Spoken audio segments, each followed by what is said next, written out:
कार्याभ्यंतर शुचि पुंडरीकाक्षाय नमः पुनातु मां विनायकं गुरुं भानुं ब्रह्मा विष्णु महेश्वरान् सरस्वतीं प्रणम्यादौ सर्वकार्यार्थसिद्धये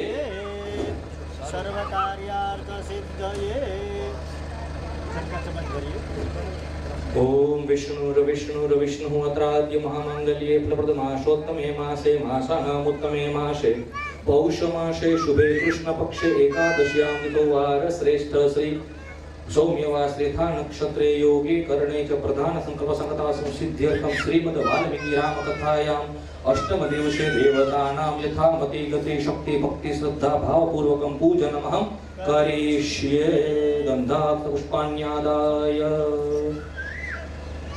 राजीवनेत्रं रघुवंशनाथं कारुण्यरूपं करुणाकरन्तं श्रीरामचन्द्रं शरणं प्रपद्ये मनोजवं मारुततुल्यवेगं जितेन्द्रियं बुद्धिमतां वरिष्ठं वातात्मजं वानरयूथमुख्यं श्रीरामदूतं शरणं प्रपद्ये दक्षिणे लक्ष्मणो यस्य वामे च जनकात्मजा पुरतो मारुतिर्यस्य तं वन्दे रघुनन्दन चरणकमलमध्ये गन्धाक्षपुष्पं समर्पयामि बकुलचम्पकपाटलाब्जै पुन्नागजातिकरवीररसालपुष्पैः बिल्वप्रवाल तुलसी दलमालतीभिः त्वां पूजयामि जगदीश्वर मे प्रसीद नमः तुलसी कल्याणी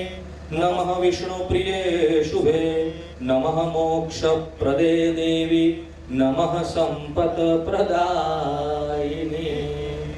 ओम भूर्भुवस्वः सीतारामपरिवाराभ्यां नमो नमः तुलसीदलं समर्पयामि धूपं परिकल्पयामि दीपकं दर्शयामि नैवेद्यं निवेदयामि ओम श्री स्वस्तिक इति मन्त्रेण जलेन सम्प्रोक्ष्य शर्कराखण्डखाद्यानि दधिक्षीरभृतानि च आहारं भक्ष्य भोज्यं च नैवेद्यं प्रतिगृह्यताम् ओम प्राणाय स्वाहा ओम अपानाय स्वाहा ओम व्यानाय स्वाहा ओम उदानाय स्वाहा ओम समानाय स्वाहा हस्तौ प्रक्षाल्य समर्पयामि स्तुतिपाठः रामाय रामभद्राय रामचन्द्राय वेदसे रघुनाथाय नाथाय सीताय पतये नमः प्रदक्षिणाम् अभी आप सब लोग 5-5 के हिसाब से आना प्रदक्षिणा क्योंकि पीछे का स्टेज है वो थोड़ा नीच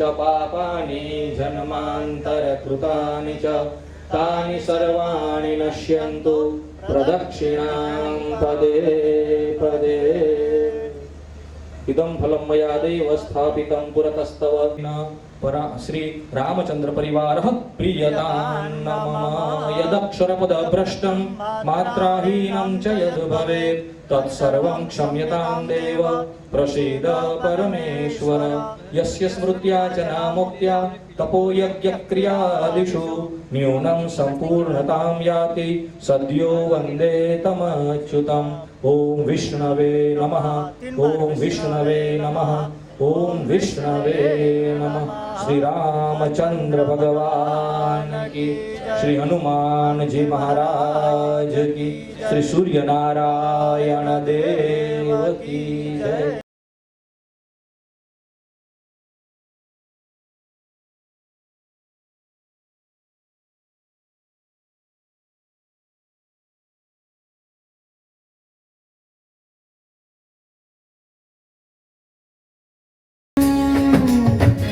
राम सिया राम जय जय राम राम सिया राम जय जय राम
यत्पादाम्बुजरेणवः स्वीयानां तान् निजाचार्यान् प्रणमामि मुहुर्मुहुः। यदनुग्रहतो जन्तु सर्वदुःखातिगो भवे तमहं सर्वदा वन्दे श्रीमद्वल्लभनन्दनम्। अज्ञानतिमिरान्धस्य ज्ञानाञ्जनशलाकया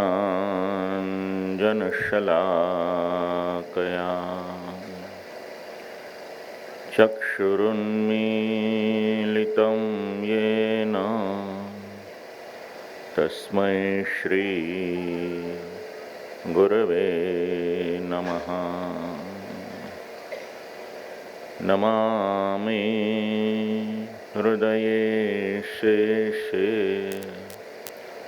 लीलाक्षराब्धिशायिनम्। लक्ष्मीसहस्रलीलाभिः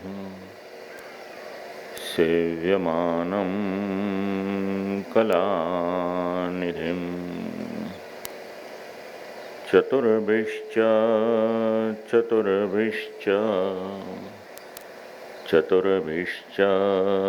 त्रिभिस्तथा षड्भिर्विराजते योऽसौ पञ्चधा हृदये मम।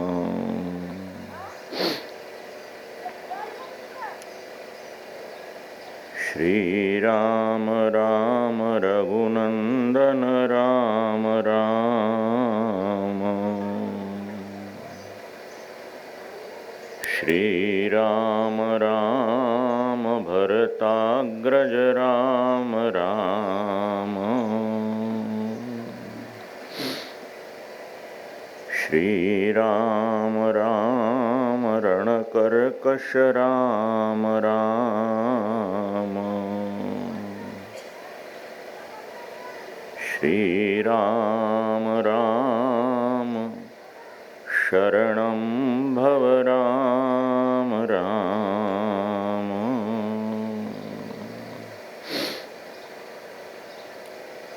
मनोजवं मारुततुल्यवेगं जितेन्द्रियं बुद्धिमतां वरिष्ठम्। वातात्मजं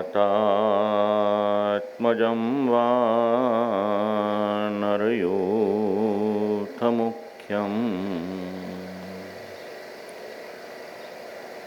श्रीरामदूतं शरणं प्रपद्ये। श्रीरामदूतं मनसा स्मरामि।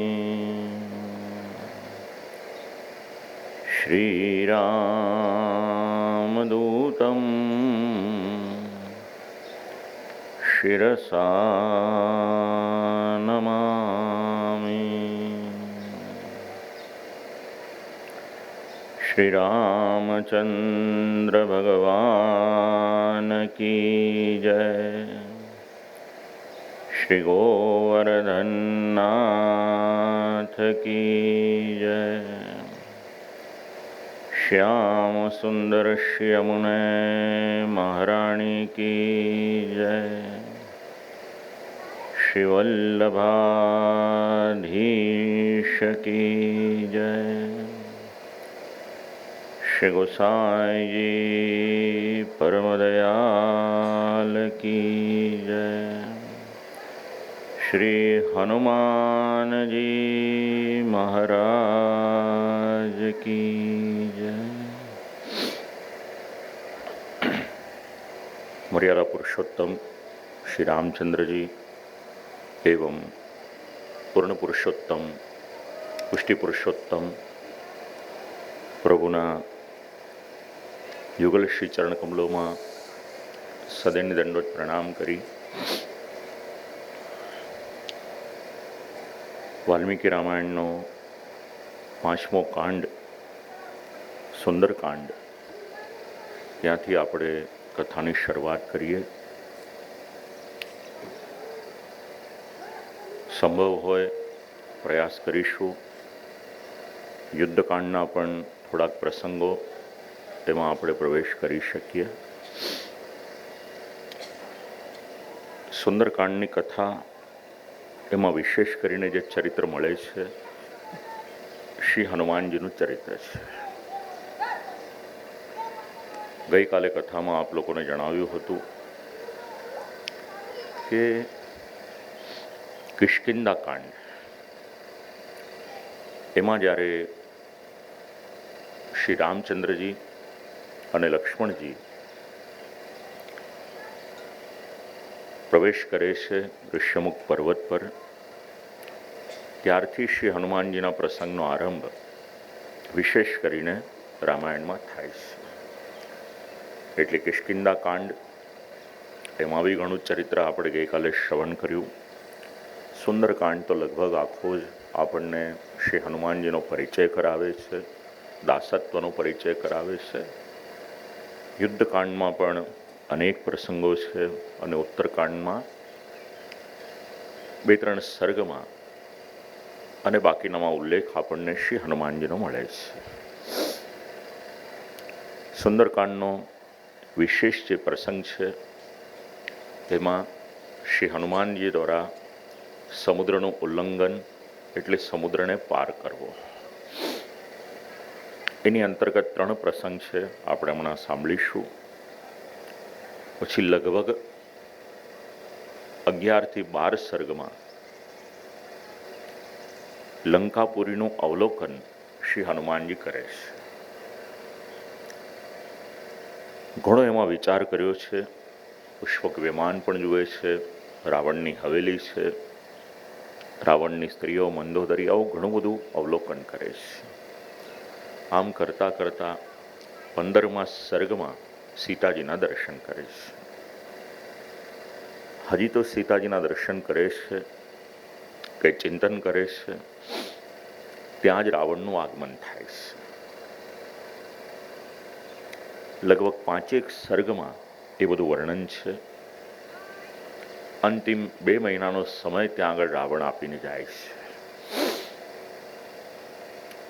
પછી ઘણી બધી રાક્ષસી હોય છે, સીતાજીને ધમકી આપે છે. પછી સીતાજી આત્મચિંતન કરે છે અને એમ કરતાં કરતાં પ્રાણ ત્યાગનો વિચાર કરે છે.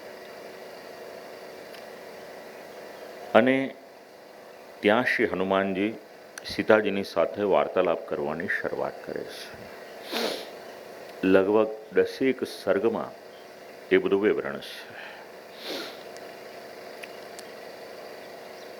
પ્રમદાવનનું અવલોકન, અશોક વાટિકાનો નાશ, અનેક રાક્ષસોનો વધ, આ બધું જ્યારે થાય છે ત્યારે ઇન્દ્રજીત આવે છે અને હનુમાનજીને બાંધે છે.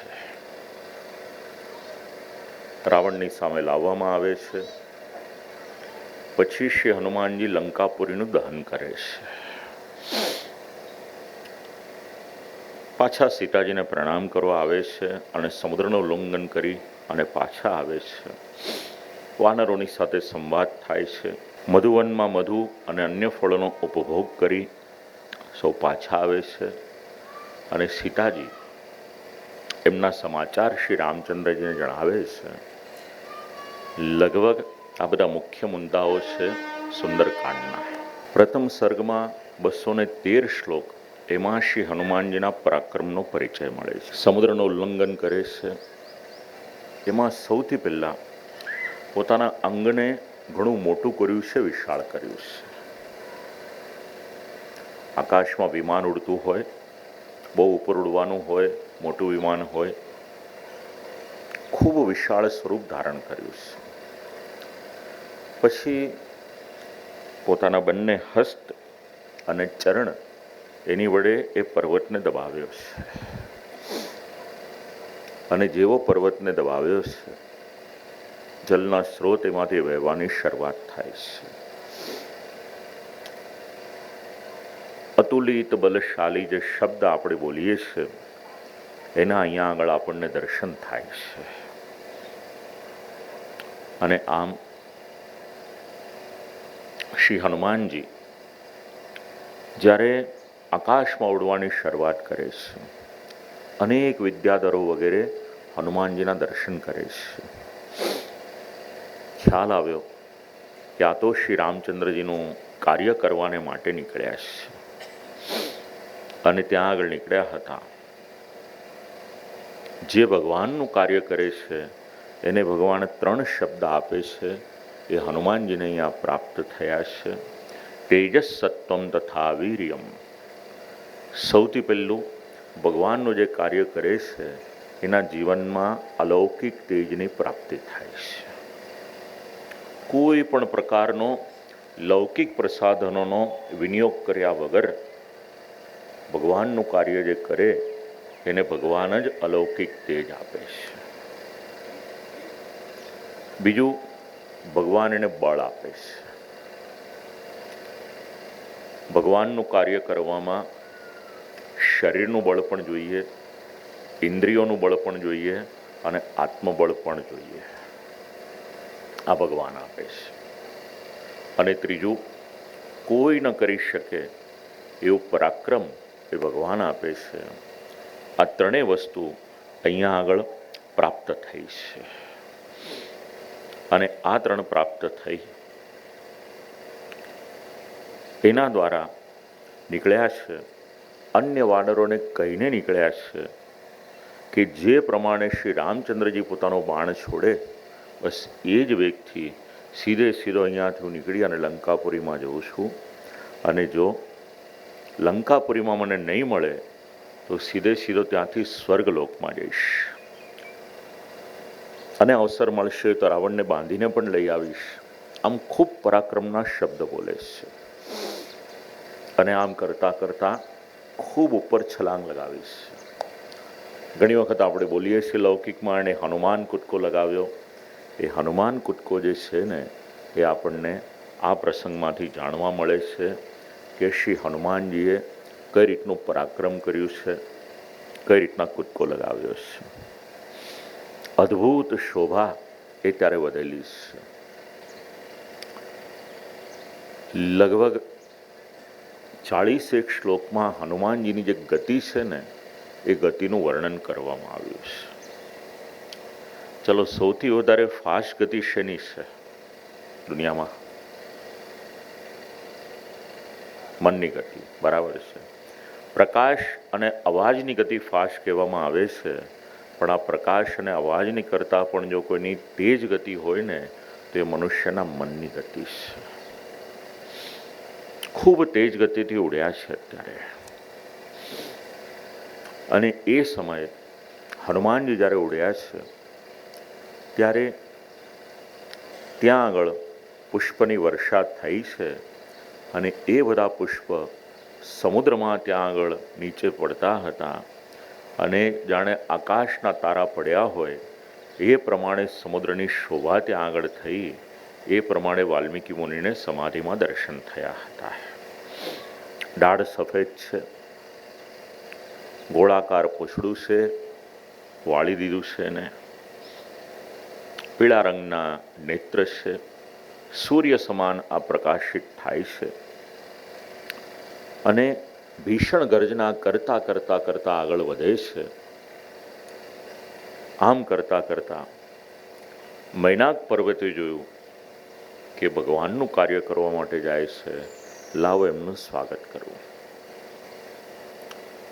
પહેલા છે ને પર્વતો ઉડી શકતા હતા, પછી ઉડતા હતા, પાંખ હતી, એટલે ગમે ત્યાં જઈને બેસે એટલે બધાએ ઇન્દ્રને ફરિયાદ કરી, અને ઇન્દ્રએ ત્યારે પર્વતોની પાંખ એને કાપી નાખી હતી. બસ એમાંનો એક મૈનાક પર્વત છે એ સમુદ્રના જલની અંદર રહેલો હતો, કારણ કે ઇન્દ્રના ભયથી કેટલાક પર્વત એ સમુદ્રની અંદર પણ સમાવિષ્ટ થઈ ગયા હતા. એમાંનો એક મૈનાક પર્વત છે. વિચાર કર્યો કે ભગવાનનું કાર્ય કરવા માટે જાય છે હનુમાનજી, લાવો હું કંઈક સેવા કરું. એટલે સમુદ્રમાંથી બહાર આવે છે. કહ્યું, હનુમાનજી આટલી દૂર સુધી જવાનું છે, થોડોક વિશ્રામ કરવો હોય તો આપ પધારો.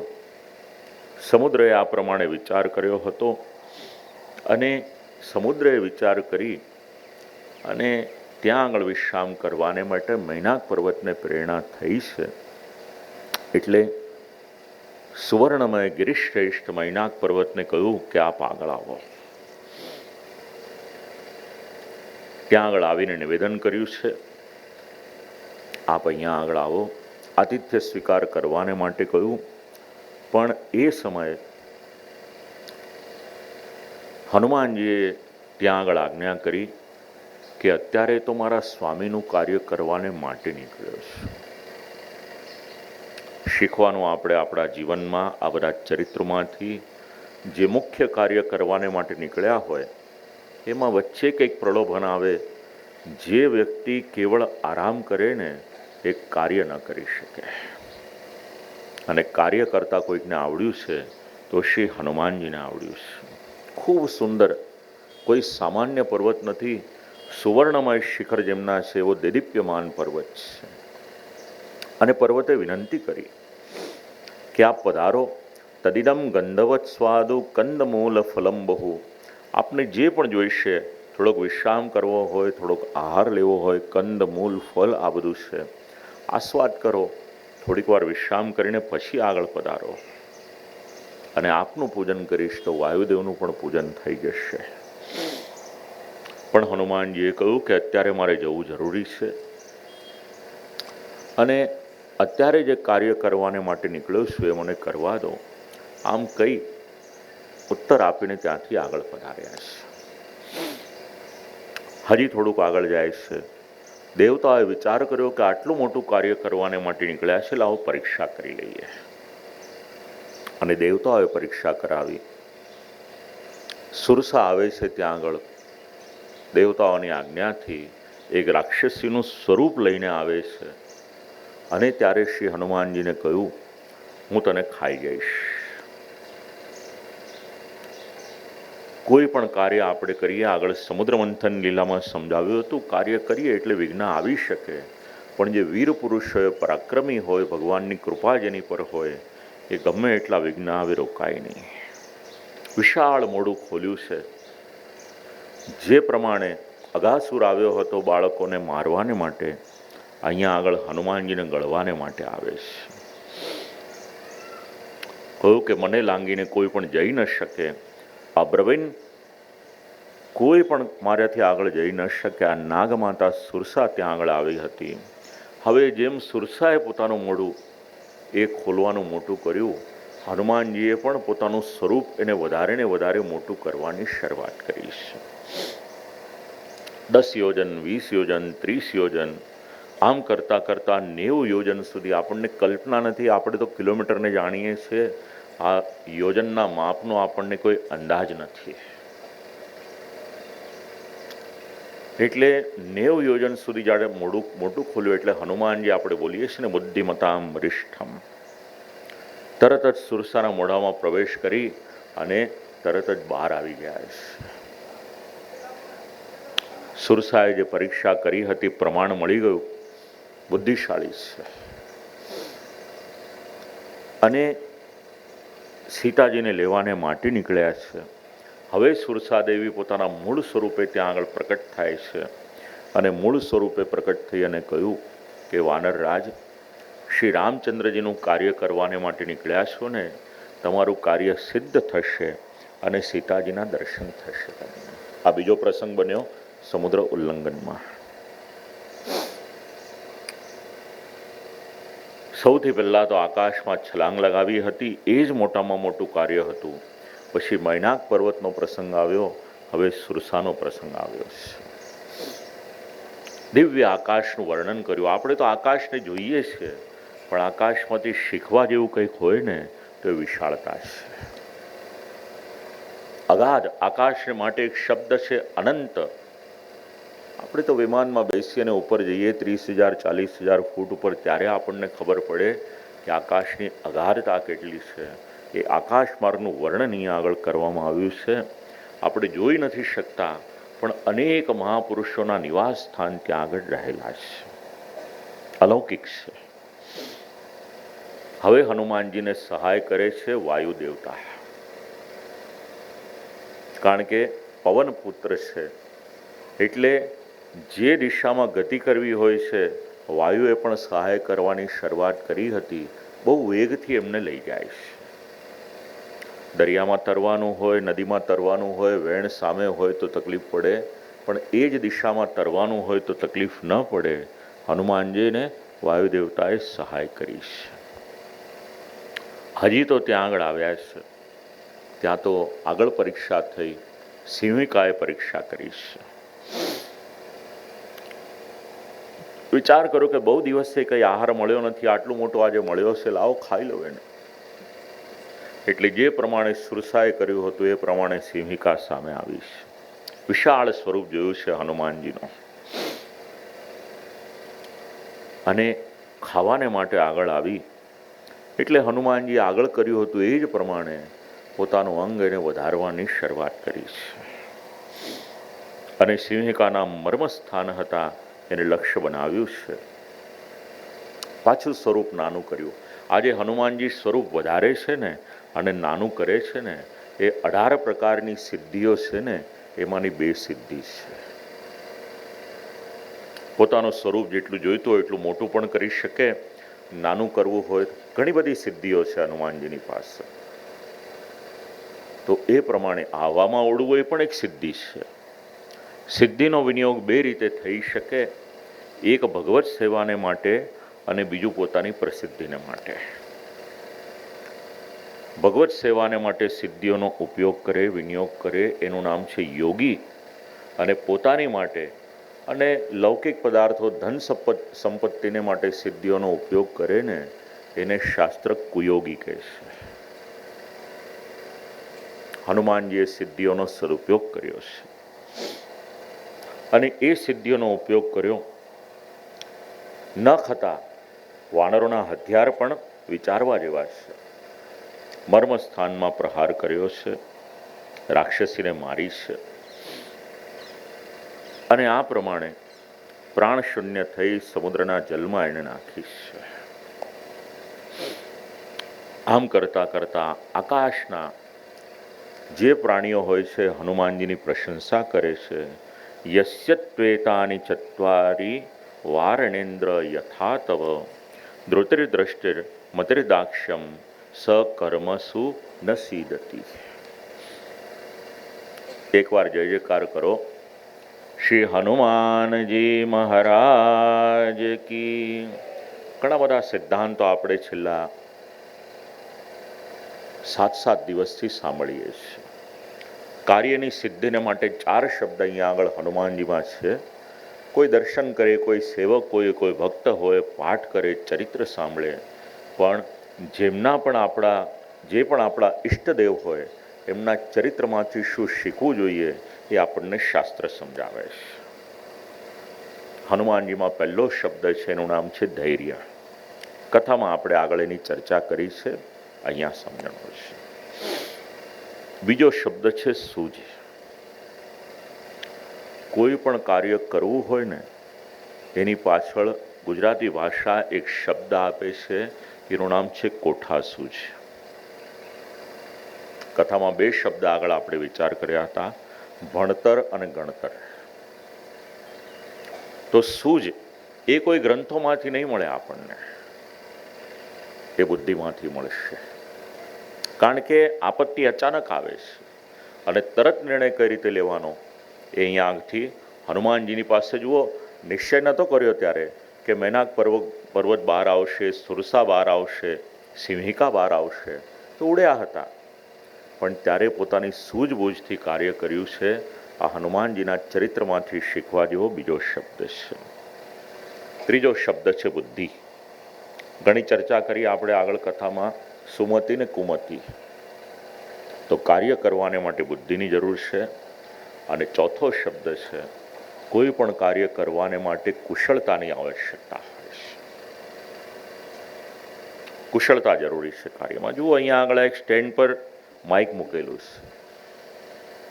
આની ઉપર જે કપડું લગાડ્યું ને એ કાર્ય કરનારની કુશળતા છે. આવી રીતે દરેક કોઈ નાનામાં નાનું કાર્ય પણ કરો ને એમાં એક્સપર્ટાઇઝ હોવી જરૂરી છે. કારણ કે કામ તો બધા કરે છે, પણ એ કામને નિખાર કઈ રીતે આપવાનો ને ત્યાં કુશળતાની જરૂરિયાત પડશે.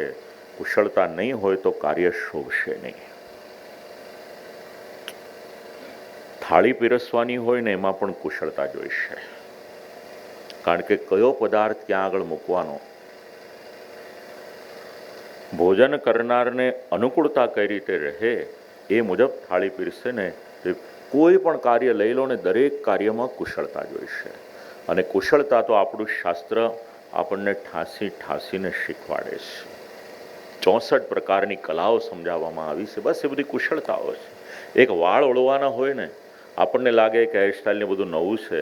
વાંચો આપણા શાસ્ત્રમાં દ્રૌપદીજીનો કેશકલાપ, એટલે ખબર પડશે કે કુશળતા કેટલી છે. તો હનુમાનજીના જીવનમાંથી 4 શબ્દ અહીંયા આગળ સમજાવે છે આકાશના દેવતાઓ કે હનુમાનજી આ 4 શબ્દ આપનામાં છે. આમ કરતા કરતા આગળ આવે છે. અને આગળ આવતા આવતા ઘણા શિખરો જ્યાં આગળ હતા આવા સમૃદ્ધશાળી એક શૃંગવૃંદ એમની નજરમાં આવે છે. અને ત્યાંથી આગળ આવે છે સમીક્ષ લંકામ ગિરિવર્ય મૂર્ધની. આવા અનેક શિખરો હતા. એના એક શિખર ઉપર લંકા, એ લંકા નગરી એને જુએ છે. ત્યાં આગળ વિચાર કર્યો કે આ સ્વરૂપે ત્યાં આગળ જઈશ તો મુશ્કેલી થશે. પણ વિશાળ સ્વરૂપ ધારણ કરી અને જે પર્વત ઉપર ઉતરવાનું હતું એ પર્વત ઉપર ઉતર્યા છે. અને લંકા સુધી પહોંચવાનું જે કાર્ય હતું ને એ કાર્ય સંપન્ન કર્યું છે. કોઈ પણ કાર્ય કરવું હોય મુખ્ય આપણા પડાવ સુધી આપણે પહેલાં પહોંચવું પડે. એટલે કાર્યનો એક ભાગ અહીંયા આગળ સંપન્ન થયો છે. હવે વિચાર કર્યો કે આ પુરીમાં, આ નગરીમાં પ્રવેશ કઈ રીતે કરવો. 14 સર્ગ સુધી સતત ઘણું બધું જુએ છે ને પછી સીતાજીના દર્શન થાય છે. એમને એમ નથી થતા. એવું નથી કે લંકામાં પહોંચ્યા ને તરત સીતાજીના દર્શન થઈ ગયા, એવું નથી. આમ કરતા કરતા ત્યાં પાસે ગયા છે. હવે સમૃદ્ધિ જુએ છે લંકાની. એક સમૃદ્ધિ અહીંયા આગળ દર્શાવી છે. આમ તો ઘણી બધી છે. સર્વર્તુ ફલપુષ્પિતૈ. સમુદ્રની વચ્ચે રહેલી નગરી છે, પણ 12 મહિના જે પણ પ્રકારના ફળ ફૂલ જોઈએ એ ફળ ફૂલ ત્યાં લંકા નગરીમાં થાય છે. આજે ઘણા બધા દેશો છે સમુદ્રના તટ ઉપર વસેલા છે. કોઈ દેશ એવા પણ છે કે એમને પીવાને માટે જલ જોઈએ તો એ પણ વિદેશથી મંગાવવું પડે છે. આ તો સમુદ્રનું જલ હોય એને શુદ્ધ કરવું પડે છે. અહીંયા આવી કોઈ જાતની તકલીફ નથી. રમણીય ઉદ્યાન છે. આમ કરતા પાસે પહોંચ્યા છે. ભયાનક રાક્ષસો ચારે તરફ ફેલાયેલા હતા. વિચાર કરવા લાગ્યા કે આટલા બધા રાક્ષસો છે, અહીંયા પહોંચવું આટલું અઘરું છે. શ્રી રામચંદ્રજી અહીંયા પધારશે કઈ રીતે? અને અહીંયા આગળ આવવાનું હોય તો અંગદ, નીલ, હું અને સુગ્રીવ આ 4 તો આવી શકશો, બાકીના બધા કઈ રીતે આવશે? હવે નગરીમાં તો આવી ગયો, કાર્ય સંપન્ન કરવાનું છે, કઈ રીતે કરવું? એટલે વિચાર કરતા કરતા નિર્ણય કર્યો કે કોઈ પણ નગરીને જોવી હોય ને અને એના માણસોને જોવા હોય, એમનું અસલી સ્વરૂપ જોવું હોય ને તો રાતના સમયે આ નગરીમાં મારે પરિભ્રમણ કરવું જોઈએ. માણસના બે રીતના જ ચરિત્ર છે. એક દિવસનું છે જે લોકોને દેખાડવાને માટેનું છે, અને બીજું રાતનું છે જેનું અંગત જીવન છે. ત્યારે વ્યક્તિ પોતે કેવો છે, જો ઘરની બહાર નીકળીને બધા સારા છે, સરસ મજાના સફેદ ઇસ્ત્રી ટાઈટ કપડાં પહેરીને આપણે નીકળીએ છીએ, પણ અસલી આપણું જે ચરિત્ર છે ને એ આપણા ઘરનું ચરિત્ર છે. આ વિચાર કર્યો છે શ્રી હનુમાનજીએ કે રાત્રિના સમયે નીકળીશ એટલે મને બધા જ ખબર પડી જશે કે અહીંયા કોણ કેવા છે. હનુમાનજી ખૂબ વિનમ્ર છે, બુદ્ધિશાળી છે. ગાતયંતિહ કાર્યાણી દૂતાહ પંડિતમાનિનાહ. ડિપ્લોમેટ જે હોય, દૂત હોય, એના બધા જ ગુણ હનુમાનજીમાં છે. એટલે વિચાર કર્યો કે જે પોતાને વધારે શ્રેષ્ઠ પંડિત કે બુદ્ધિમાન માનતો હોય ને એ પોતાના સ્વામીનું કામ બગાડી દેશે. અહીંયા સુધી આવવાને માટે મોટું રૂપ મેં લીધું હતું, અહીંયા સુધી આવે આ વિશાળ સ્વરૂપ ધારણ કર્યું હતું. રાતનો સમય થયો, સૂક્ષ્મ સ્વરૂપ ધારણ કર્યું છે. એક બિલાડી હોય ને બસ એની જેટલું સ્વરૂપ ધારણ કર્યું, અને હવે લંકા નગરીમાં ફરે છે, કારણ કે કોઈને શંકા પણ ન જાય. અને લંકા નગરીમાં જેમ જેમ ફરે છે અત્યંત આશ્ચર્ય થાય છે. પણ એક જણ ત્યાં આગળ ઓળખી જાય છે, એ છે લંકાદેવી. પુરીમાં પ્રવેશ કરતા હતા, અંદર નગરી સ્વેન રૂપેણ દદર્શ પવનાત્મજમ. અને આ લંકાદેવી સામે આવીને ઊભા રહે છે. ભલે બિલાડા જેવું રૂપ હતું, પણ પૂછ્યું, વાનર કોણ છે તું? અત્યારે ઘણા બધા દેશોમાં બહુ મોટો પ્રશ્ન છે પોતાના દેશની રક્ષણ કરવાને માટે સીમાઓનું રક્ષણ કઈ રીતે કરવાનું. રામાયણ કાળ વાંચો, ભાગવત કાળ વાંચો કે વૈદિક કાળ વાંચો, એમાં આપણને પર્યાપ્ત પ્રમાણ મળશે કે પોતાની નગરીની રક્ષા ત્યારના રાજાઓ કઈ રીતે કરતા હતા. એટલે પ્રશ્ન પૂછ્યો, એટલે હનુમાનજીએ સામે પ્રશ્ન પૂછ્યો, પોતાનો પરિચય આપો. એટલે બહુ કઠોર શબ્દમાં કહ્યું, રાવણની સેવિકા છું અને આ નગરીની રક્ષા હું કરું છું, મારી વગર કોઈ અંદર ન જઈ શકે. હનુમાનજીએ જે હતું ને સાચે સાચું કહી દીધું. જેમ શ્રી રામચંદ્રજીના જીવનનો નિયમ છે ને, રામ સત્ય પરાક્રમા, શ્રી રામચંદ્રજીના દૂત કો, સેવક કો, અનુયાયી કો, એમના જીવનમાં પણ એ જ શબ્દ છે, ખોટું નથી બોલતા. જે હતું સાચે સાચું કહી દીધું. આ કાર્ય માટે અહીંયા આગળ આવ્યો છું. કહ્યું કે એના માટે મને પરાસ્ત કરવી પડશે. કહ્યું, દ્રષ્ટા પૂરીમ ઇમામ ભદ્રે પુનર્યાસ્ય યથાગતમ. બસ આ તમારી નગરીને જોઈશ અને અહીંયાથી પાછો જતો રહીશ. પરીક્ષા કરી જોરથી એક મુક્કો લગાવ્યો છે અને પૃથ્વી પર પડી છે. હનુમાનજીની પર થોડો સ્નેહ અને દયા આવી. ગદગદ વાણીમાં કહ્યું, ત્રાયસ્વ હરિસત્તમ. આપણે હરિ શબ્દનો એક અર્થ કરીએ છીએ ભગવાન, પણ વાનરને માટે પણ એ જ પ્રમાણેનો શબ્દ છે, એનું નામ છે હરિ. બહુ સરસ પ્રસંગ છે. એના માટે દેવર્ષિ નારદજીનો ને ભગવાનનો અન્ય પુરાણોની કથા છે. તો સાક્ષાત બ્રહ્માજીએ જે વરદાન આપ્યું હતું એ વરદાન અત્યારે યાદ કર્યું કે જે દિવસે રાવણ સીતાનું અપહરણ કરીને આવશે ને, એ દિવસે વિનાશ સમુપાગતા, એ દિવસે રાવણનો અને આ બધા રાક્ષસોનો બધાનો વિનાશ થઈ જશે. આ બ્રહ્માજીએ મને શબ્દ કહ્યા છે અને કાળ અત્યારે આવી ગયો છે. વિમાર્ગ સર્વત્ર ગતો યથા સુખમ. કહ્યું કે જાઓ આખી નગરીમાં જ્યાં પણ તમારે જવું હોય કરો. હવે આગળ આવે છે, નગરીમાં જુએ છે. ખૂબ સ્થાપત્ય શાસ્ત્રની દ્રષ્ટિએ ઉત્તમમાં ઉત્તમ પ્રકારના ઘરો આ લંકા નગરીમાં હતા. સુંદર પ્રકારના આકાર હતા. આજે આપણે જેને વૈભવશાળી ઘરો કહીએ છીએ ને, આપણા શાસ્ત્રોમાં એના અનેક પ્રમાણો છે. દ્વારકાનું વર્ણન વાંચો, મથુરાનું વાંચો, લંકા નગરીનું વાંચો. અલગ અલગ પ્રકારના આકારવાળા ભવન જુએ છે અને એ ઘરોમાં સરસ મજાનું સંગીત સાંભળે છે. મનને પ્રસન્ન રાખનાર કંઈક હોય ને તો આ ગાંધર્વ વેદ અંતર્ગતનું સંગીત છે. ધીરે ધીરે વાગતું હોય અને આપણે ત્યાં તો સંગીત, ગીત, રાગ એનો એટલો બધો વિકાસ છે કે દરેક સમાના અલગ અલગ રાગ છે.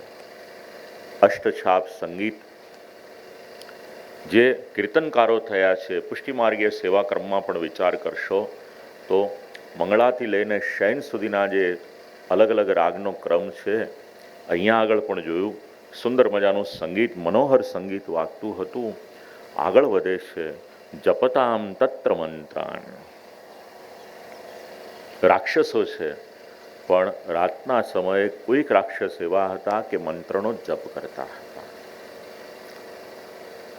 આસુરી શક્તિ પ્રાપ્ત કરવાને માટે પણ આરાધના કરવા જરૂરી છે. ખૂબ સુંદર. જુઓ, કોઈનું પણ જીવન હોય, અહીંયા આગળ રાક્ષસો છે પણ હનુમાનજી જુએ છે કે આ બધા તો સ્વાધ્યાયમાં રત છે. આમ કરતા કરતા આગળ વધે છે. મધ્ય ભાગમાં રાવણના ઘણા બધા ગુપ્તચરને જોયા છે. ત્યાંથી આગળ વધે છે. વિચાર કર્યો લાવો રાવણના અંતઃપુરમાં સીતાજી હશે, માટે રાવણના અંતઃપુરમાં પ્રવેશ કરે છે. અને રાવણના અંતઃપુરમાં જુએ છે ને, હનુમાનજીએ કલ્પના ન કરી હોય એવી વિવિધ પ્રકારની સ્ત્રીઓનું વર્ણન અહીંયા આગળ છે. આ બધા જ સર્ગ છે ને, એમાંથી એક શબ્દ આપણે આપણા જીવનમાં ઉતારવા જેવો છે. એ છે હનુમાનજીની અવલોકન દ્રષ્ટિ. મહારાષ્ટ્રની ભૂમિ છે આ. અને કલયુગમાં પણ આપણે વિચાર કરીએ, કલયુગમાં છે ને 2 દેવી દેવતાઓનું વિશેષ મહાત્મ્ય છે. કલૌ ચંડ વિનાયકૌ. એક છે શ્રી ગણેશજી અને બીજા છે માતાજી. આ માતાજીનું આટલું પૂજન ને આરાધના થાય છે ને, એના મૂળમાં એક પ્રસંગ એવો મળે છે કે ભગવાને સ્વયં માતાજીને યોગમાયાને આશીર્વાદ આપ્યા હોય છે કે કલયુગમાં તમારું ખૂબ સેવાને પૂજા થશે. અર્ચેષ્યંતિ મનુષ્યાં સ્વામ સર્વ કામ વરેશ્વરીમ. આ શાસ્ત્રના શબ્દો છે. જેટલી જેટલી શક્તિપીઠ આપણને દેખાય છે ને, એના મૂળમાં શાસ્ત્રના આ શબ્દો રહેલા છે. અને ગણેશજીના દર્શન કરો ને, આમ તો આખા સ્વરૂપમાંથી કંઈક ને કંઈક શીખવા જેવું છે, પણ આપણે જોઈએ ગણેશજીનું સ્વરૂપ મોટું છે પણ એમની દ્રષ્ટિ બહુ નાની છે. અવલોકન શક્તિ.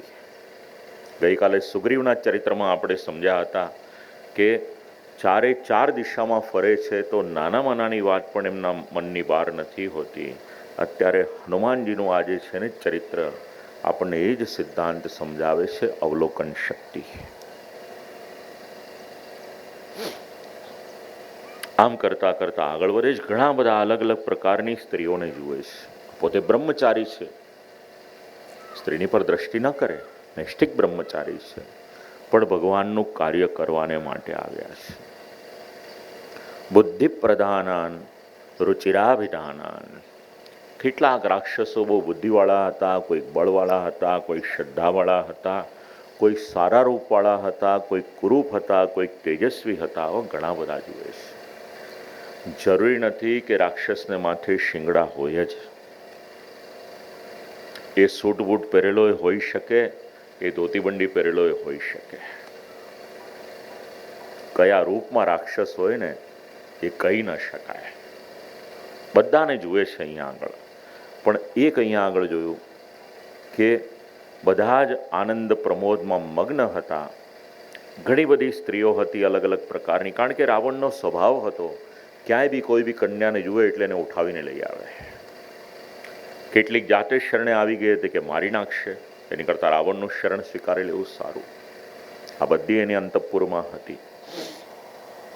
વિચાર કરે છે, રામસ્ય પત્નીમ વદતાંબરસ્ય. આમાં ક્યાંય પણ સીતાજી નથી લાગતા. અને સીતાજીના ગુણોનું વર્ણન કર્યું છે. સનાતને વર્તમની સન્નિવિષ્ટામ. સીતાજી કેવા છે એટલે કહ્યું, સનાતન માર્ગ ઉપર કાયમને માટે દ્રઢપણે ચાલવું એ સીતાજીના જીવનનું વ્રત છે. કોઈ પણ સ્ત્રી હોય કે પુરુષ હોય, રામાયણ વાંચવા જેવું છે. જો પોતાનું ચારિત્ર્ય એને વધારે ઉન્નત કરવું હોય ને, એટલા બધા આપણને શબ્દો રામાયણમાંથી મળશે કે આપણું જીવન એ વધારે ઉન્નત થઈ જશે. કલયુગ છે, ઘરે ઘરે પગ પેસારો કરેલો છે અને કલયુગ વ્યક્તિને અવનતિ તરફ લઈ જાય છે. આ રામાયણ જેવા ગ્રંથો મનુષ્યને ઉપર લઈ આવે છે. માનવ ઉત્થાન કરવાને માટેના જે ગ્રંથો છે ને, એમાંનો ઉત્તમ એક ગ્રંથ રામાયણ છે. કોઈ સુંદર મજાના કંઠથી ગાય છે. હવે વિચાર કર્યો કે લાવો રામચંદ્રજી પધારશે, રાવણનો મહેલ કેવો છે એ પણ જોઈ લો. એટલે આખા મહેલમાં ફરી વળે છે. વજ્રદ્રંષ્ટ, શુક, સારણ આ બધા રાવણના એકદમ અંગત છે. એ બધાને જોતા જોતા રાવણમાં મહેલમાં આવ્યા છે. હવે ત્યાંથી આગળ આવ્યા છે. કયું વિમાન હતું રાવણની પાસે? વિમાન કયું હતું? પુષ્પક. એટલે વિમાનનું વર્ણન આવ્યું છે. અત્યારે જેટલાનું પણ આવતું હશે વિમાન, પણ વૈદિક કાળમાં ઘણા બધા વિમાનોનું વર્ણન મળે છે. એમાંનું એક છે પુષ્પક. અવર્ણનીય સમૃદ્ધિ એની હતી. એ વિમાનના દર્શન કર્યા છે. મનસ સમાધાયતુ શીઘ્રગામિનમ.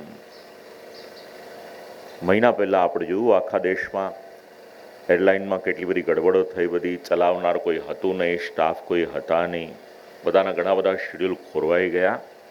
રામાયણ કાળનું વિમાન એવું છે, ચલાવવા માટે કોઈની જરૂરત છે જ નહીં.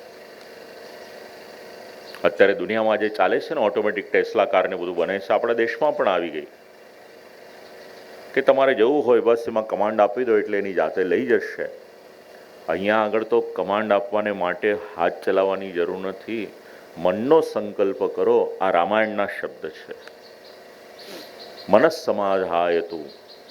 અને ધીરે ધીરે ચાલે એવું નહીં, શીઘ્રગામિનમ, ખૂબ જ ઝડપથી ચાલે છે.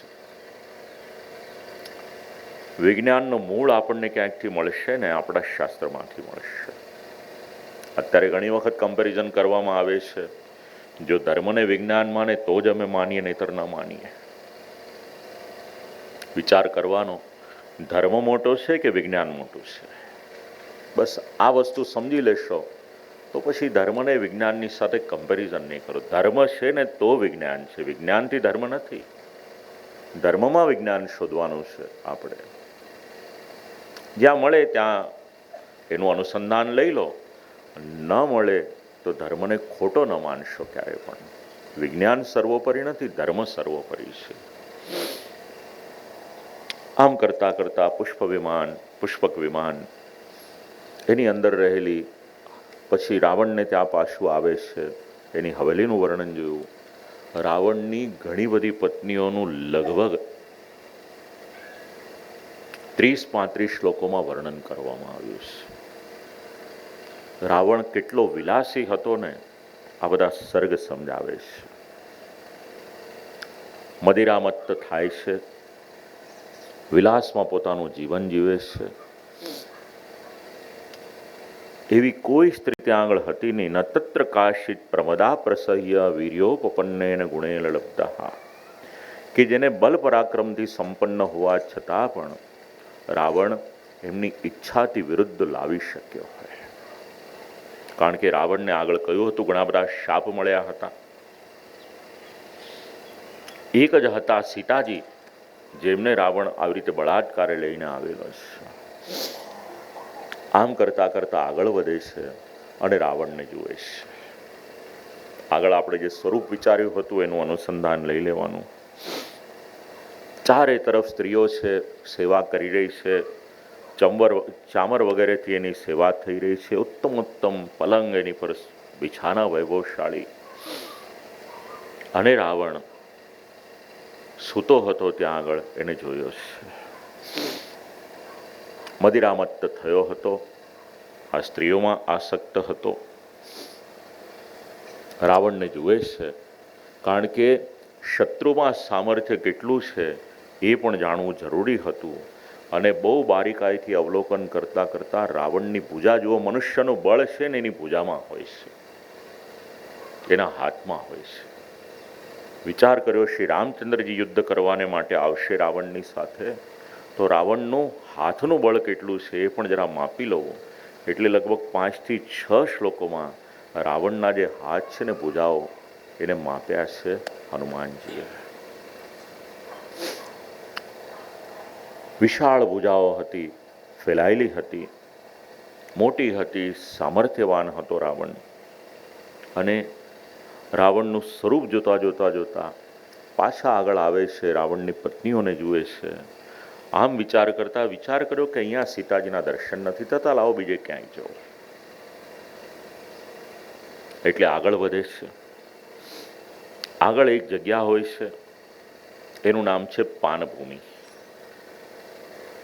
જ્યાં આગળ મદિરાનું પાન કરવામાં આવે, નશો કરવામાં આવે એવી ભૂમિમાં પ્રવેશ કરે છે. અલગ અલગ જગ્યાએ જુએ છે. અલગ અલગ સ્ત્રીઓના અલગ અલગ સ્વભાવનો પરિચય એમની વાણી દ્વારા એને મળે છે. આમ કરતા આગળ આવતા આવતા વિચાર કરે છે કે હું બ્રહ્મચારી છું. ગાઢ નિદ્રામાં સૂઈ રહેલી કોઈ પણ સ્ત્રી હોય ને એને મારાથી જોવાય નહીં. જો શાસ્ત્રના કેટલાક નિયમો છે. શાસ્ત્ર તો ત્યાં સુધી નિયમ બતાવે છે, કોઈ સ્ત્રી એના વાળ ઓળતી હોય ને તો પણ એને જોવાય નહીં. ઘણા બધા નિયમો છે.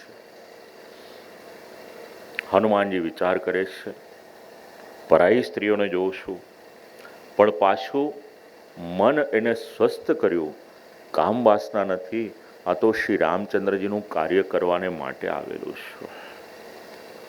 બધે ફરી વળ્યા, ક્યાંય પણ સીતાજીને જોયા નહીં. વિચાર કર્યો ક્યાંક સીતાજીએ પોતાના પ્રાણોનો ત્યાગ તો નથી કરી દીધો ને. અલગ અલગ જગ્યાએ ફરે છે.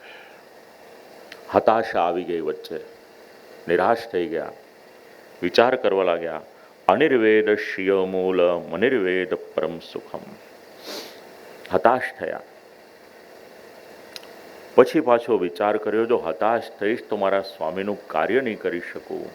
એટલે જે ઉત્સાહથી નીકળ્યા હતા એ ઉત્સાહ પાછો આવ્યો. અપાનશાલા, પુષ્પગૃહ, ચિત્રશાલા, ક્રીડાગૃહ, ગૃહોદ્યાન, આવું ઘણું બધું જોતા જોતા આગળ આવે છે. કોઈક દિવ્ય સ્ત્રીઓ જેવી લાગી. વિચાર કર્યો આ સીતાજી છે, પણ એ પણ હતા નહીં.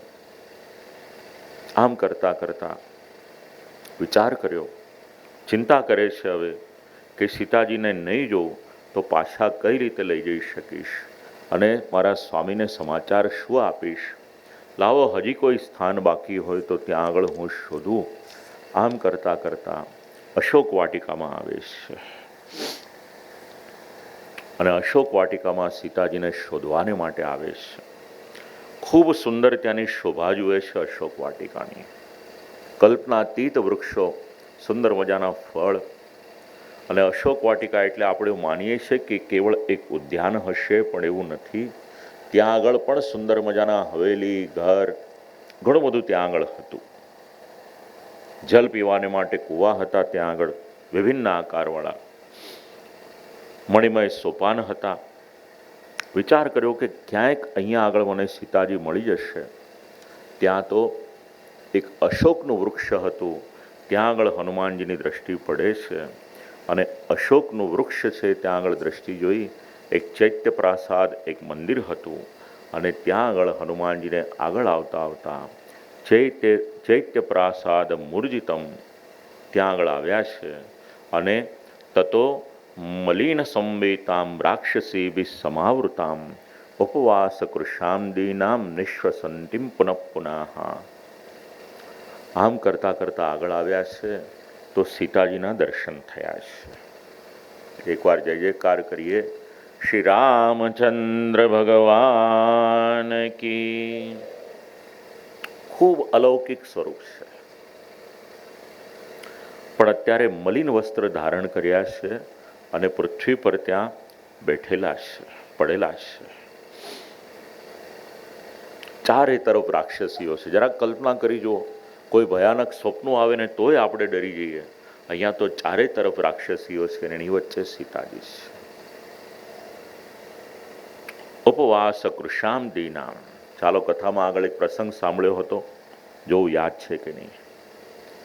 હવે સીતાજી ઉપવાસ કરે છે.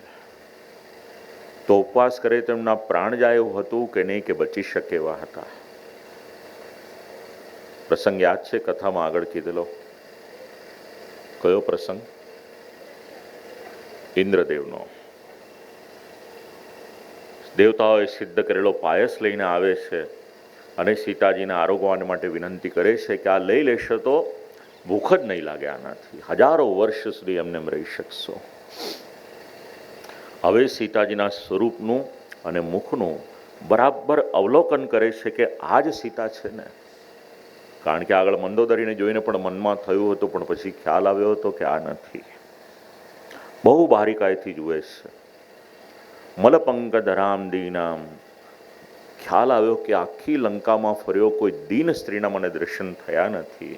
આ એક જ છે, ચિંતિત છે, સંતપ્ત છે, સંકટગ્રસ્ત છે. માટે માનો ન માનો અબલા છે, જમીન ઉપર પડેલી છે. આટલા બધા ભોગ હોવા છતાં પણ ભોગવવાની કોઈ ઈચ્છા નથી. તર્કયામાસ સીતેતી.